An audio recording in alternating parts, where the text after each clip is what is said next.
Selamat siang teman-teman di seluruh tanah air. Sukses selalu untuk kita, jaga kesehatan. Baik, saya akan membahas hari ini trading membabi buta. Wah, apa itu Pak trading membabi buta? Sorry ya, saya suka menggunakan istilah-istilah yang kadang kurang berkenan di hati Anda. Tapi kalau nggak berkenan, lebih baik nggak usah didengar. Karena memberikan analogi ataupun ilustrasi, saya nggak suka pakai bahasa-bahasa planet. Kadang pakai bahasa-bahasa bersayap. Percuma, Anda nggak akan ngerti. Kenapa? Ini industri pasar saham, industri yang baru bagi Anda. Dan di industri ini, saya mau kasih tahu kepada Anda bahwa propaganda psikologisnya sangat tinggi. Jadi narasi-narasi itu kadang kelihatannya bagus, kelihatannya baik, tetapi menjebak Anda. So, makanya saya udah 20 tahun lebih capital market, bukan anak baru kemarin sore di angkatan corona terus tiba-tiba ngajar saham. Enggak. Dan saya juga enggak anti dengan orang yang cepat pintar ngajar saham, tetapi ingat, jam terbang tidak bisa kita beli. Jadi saya mau buat analogi yang sederhana. Hanya di Indonesia Anda trading seperti bayi. Ada ARB, ada ARA.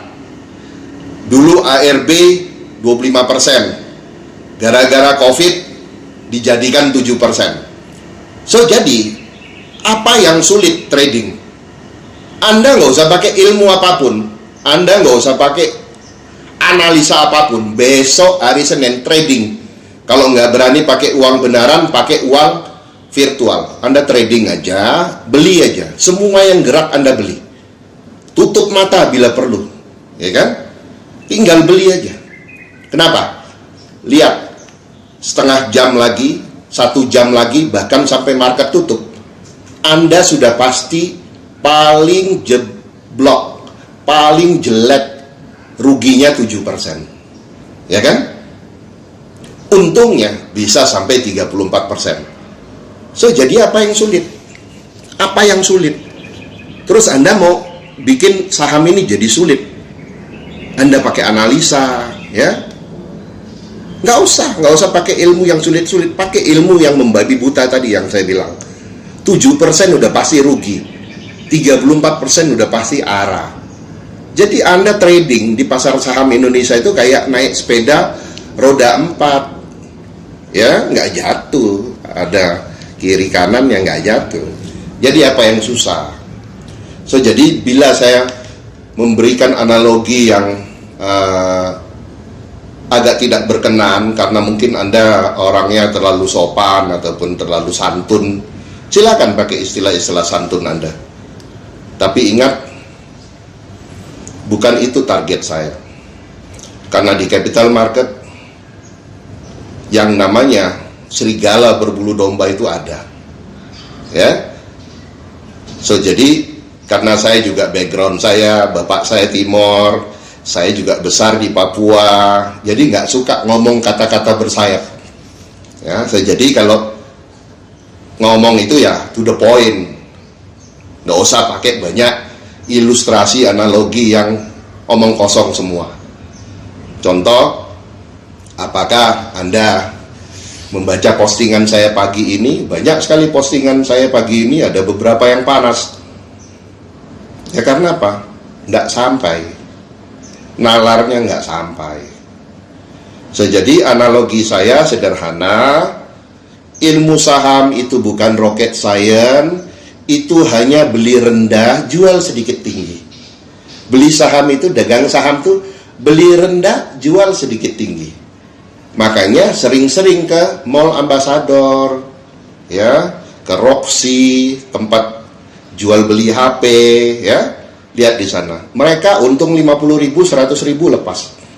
Udah Pak, yang penting cepat Pak putaran. Udah Pak, yang penting ini bisa pecahkan ini nih telur nih Pak pagi ini. Coba Anda lihat mental pedagang-pedagang di Pasar Roxy, di Ambassador Mall, semua mental pedagang gitu. Dan heran, Anda dagang saham terus pakai mental judi, nggak kena. Dagang saham itu pakai mental dagang. Jadi bongkar mindset yang saya sampaikan memang nggak bisa pakai kata-kata yang halus, karena Anda nggak akan ngerti dan nggak akan sampai.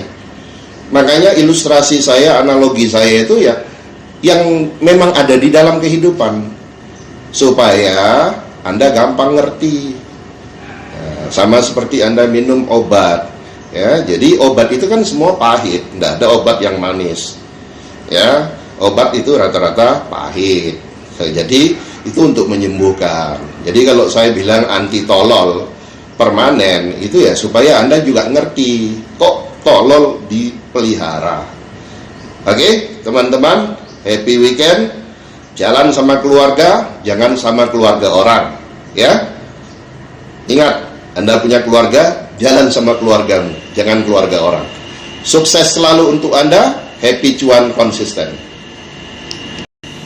Selamat siang teman-teman di seluruh tanah air, sukses selalu untuk kita, jaga kesehatan.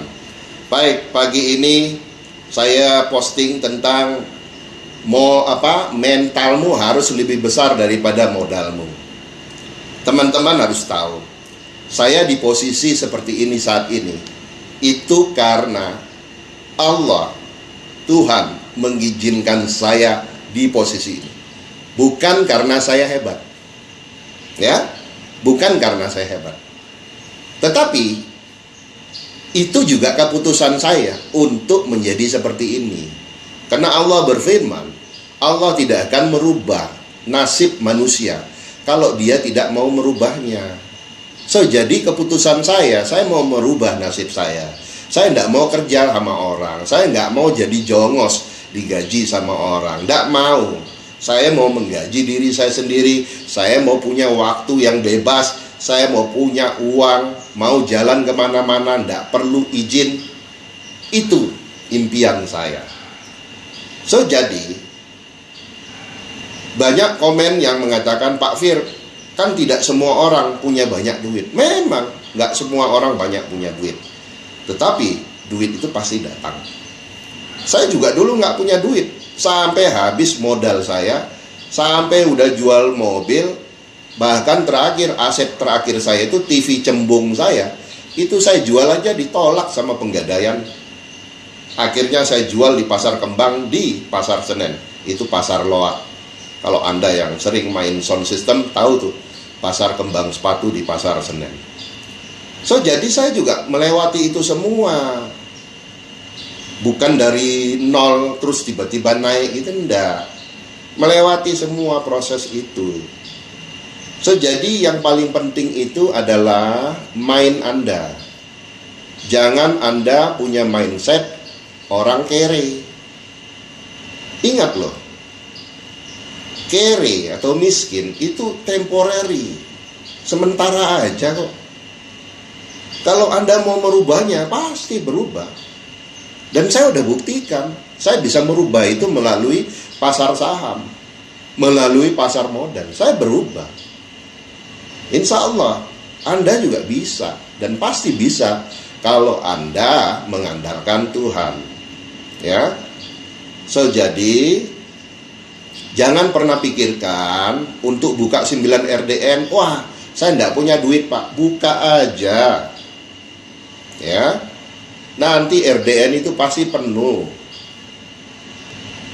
Mental Anda harus lebih besar daripada modal Anda. Ingat, kita semua bukan lahir dari keluarga orang kaya. Ingat, tidak semua orang sukses di dunia ini berlatar belakang keluarga kaya. Sebagian dari mereka dan kebanyakan dari mereka berjuang. Jadi Anda harus memperjuangkan hidup ini. Oke? Jadi mental Anda harus lebih besar daripada modal Anda. Ya? Karena modal bisa dicari kalau mental Anda besar. Nah, kalau mental Anda yang nggak bisa besar, atau mental Anda kerdil, susah. Anda mau kemana pun susah. Kenapa? Adanya ngeluh terus. Dikasih ini ngeluh, dikasih kondisi ini ngeluh, dikasih duit juga ngeluh. Kenapa? Mentalnya kerdil. Nah, jadi kalau saya menyampaikan apa dalam postingan video-video saya, jangan Anda berpikir, wah Pak Fir, yang Anda omongin itu tidak mendidik. Di mana nggak mendidiknya? Sangat mendidik. Kenapa? Saya udah melewati semua itu. Makanya saya bisa ngomong. Saya bisa ngomong karena saya sudah tua. Saya 53 tahun, saya udah melewati ini semua. Saya udah 20 tahun dan saya tidak mau Anda melakukan uji coba, eksperimen di capital market sampai Anda bangkrut. Problemnya, uang Anda bangkrut tidak ada masalah. Takutnya waktu Anda bangkrut, Anda nggak kuat bangun. Nah, pada saat Anda nggak kuat bangkit, itu yang saya takut. Kalau iman kurang, bunuh diri, ya kan? Kesehatan, kejiwaan kurang, jadi sakit jiwa. Itu yang saya takut. Makanya saya ngomong apa adanya. Jadi jangan berpikir bahwa apa yang saya omongkan itu nggak mendidik. Mendidik, siapa bilang nggak mendidik? Anda aja nggak membuka diri, Anda aja nggak mengosongkan gelas, makanya nggak bisa nerima ilmu. Ya, kosongkan gelas supaya Anda bisa nerima ilmu. Belajar dari pengalaman orang supaya Anda nggak mengulang kesalahan-kesalahan orang tersebut. Oke? Sukses selalu untuk Anda. Happy cuan konsisten.